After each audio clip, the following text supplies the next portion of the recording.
आजपासून कंत्राटी आरोग्य अधिकारी आणि कर्मचाऱ्यांनी हमारी मांगे पुरे करो असे नारेबाजी करत धरणे आंदोलनाला सुरुवात केलेली आहे। आज ग्रामीण रुग्णालय सिरोंचा समोर सिरोंचा तालुक्यातील एकंदर 43 कंत्राटी अधिकारी आणि कर्मचारी धरणे आंदोलनामध्ये उतरलेले आहेत।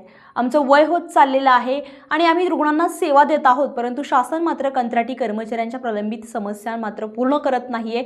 त्या लवकरात लवकर पूर्ण कराव्या म्हणून आजपासून आम्ही धरणे आंदोलनाला सुरुवात केलेली आहे, अशी माहिती कंत्राटी कर्मचारी यांनी मीडिया समोर दिलेली आहे।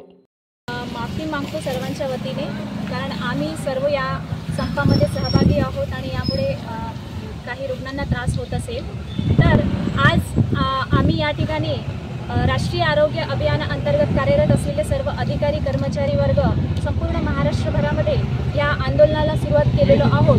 तर आमच्या शासनाकडे या आंदोलनाद्वारे एकच मागणी आहे की त्यांनी औरंगाबाद खंडपीठाने जे निर्णय सुनावणी केली आहे त्याची अंमलबजावणी करा।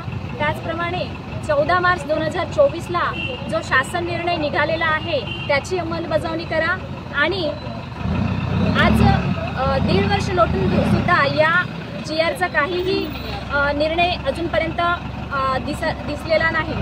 तर त्याचप्रमाणे ही अंमलबजावणी होईपर्यंत आम्हाला समान काम समान वेतन द्यायला हवं। तसेच NHM कर्मचारी वर्गांचे यांच्या वेतनामध्ये सुद्धा वाढ व्हायला पाहिजे। ह्या प्रमुख आमच्या मागण्या आहेत जे आता व्हायला पाहिजे, कारण आतापर्यंत आमची ही जी तुम्ही परीक्षा बघितल्या आहात तर आम्ही सहन केलो, पण वेळेवरचा आम्हाला जो 2-3 महिन्यानंतर मिळणारा पगार वगैरे आहे हा खूप आम्ही आतापर्यंत सहन केलेला आहोत, पण यापुढे आम्ही सहन करू शकत नाही, कारण एकेकाचं वय होत चाललेलं आहे।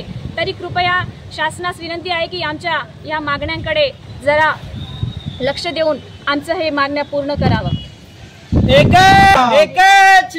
Shyam Bejanwar, star Maharashtra news, Gadchiroli.